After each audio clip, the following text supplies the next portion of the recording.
How's it going, everybody? Welcome back to the channel. Today we have a new member to the team, the Sony 200-600mm G lens. I've been using the 150-600 contemporary lens from Sigma for the last 3 years, and the last year I've been adapting it to my Sony lens. So I'm very excited to actually give this lens a try. We're giving this lens a very easy test. If it can't photograph these backyard birds, you know there's a problem. So my setup's extremely simple. If you've watched my last backyard birding video, it's about the same setup. I'll link it up above if you want to watch it, but it's basically just branches and feeders. So super simple, waiting for the birds to come in to the feeders, land on the branches, and I'll take a few photos. I just want to get a good feeling of the camera. I want to see how the autofocus works. I know the quirks and I know the issues about adapting the Sigma lens to this camera. I'm using the A7 III, so I really want to see if it's worth it. I'm more of a run and gun bird photographer. I'm more of a birder than I am a photographer, I guess, but I sometimes compete with both sides. So I like to have a small and relatively compact setup, and I kind of switch between photos and videos. So I am a hybrid in that sense. Some days I'll do strictly just videos, and some days I'll do only photos, and days like today I'll do a mix of both. So ever since buying my Sony A7 III, I've been waiting for Sony to release a lens like this, and they finally have. So no more time wasted. I want to get into this. I want to see how this works. Let's go birding.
Right, so I've been using it for about 10 minutes now, and I know 10 minutes is nothing, but I've been using that other lens for about 3 years, and you tell immediately when there's a difference in focusing and just how smooth it is.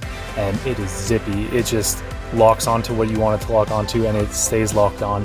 And I'm impressed. I'm like at a loss for words, because if you've used the Sigma adapted to this, you know that autofocus is always an issue, and it seems to just hunt a lot. And this has been just completely quick and accurate. I always felt like I was fighting that Sigma lens to do what I wanted it to do. And just using this real quickly, it just seems like you're more in unison with your lens, if that makes any sense. It just seems like you're focused more on composition and getting the right shot than, you know, is this lens gonna focus? Is this lens gonna just randomly stop focusing? So far, so good. I want to show you guys this clip. I have a bunch of mourning doves. I have about 10 or 12 in my yard right now, and they're coming into the feeders. And I just want to show you, if you haven't seen my video yet on how I get 2700mm equivalent out of the Sony A7 III and a 600mm lens, I'll link it up above. It's really cool. So I'll show you right now the footage at 200mm, and when I zoom in and after crops and everything, this is what it's at 2700mm. The quality is insane for how far you can get out. When you're in close on the mourning doves here, you can see their pin feathers too, which is really cool. Like I said, I won't explain it here, but if you want to see how I do it, the link will be above.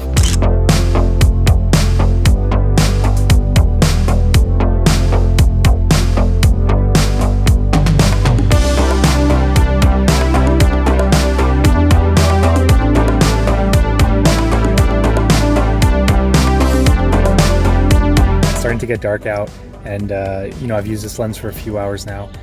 So far, I mean, take this with a grain of salt. I've only used it a couple hours. I'm going to be testing it a lot more in the next couple days, but for me, so far, it's blowing the Sigma out of the water in terms of just functionality, and it is sharper. For sure it is sharper. I can tell you that even just looking at the back of this little tiny LCD screen, I can tell that it's sharper. seems to render a little bit better. I'm gonna have to look on the computer and confirm if it actually does render a little bit better.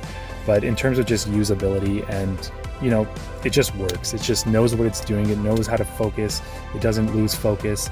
And I have a lot more keepers just quickly scrolling through this than I would on the Sigma.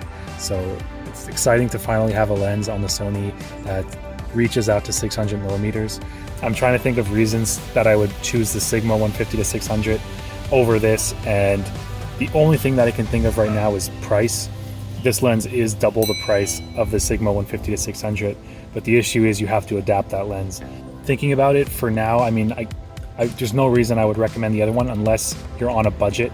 I'll be doing a lot more tests. Let me know in the comments if you have any other tests you'd want me to actually perform. I'll probably do a lot of video tests as well, because that's kind of what I'm transitioning into a little bit more. Let me know what you think. I put some photos up, videos up.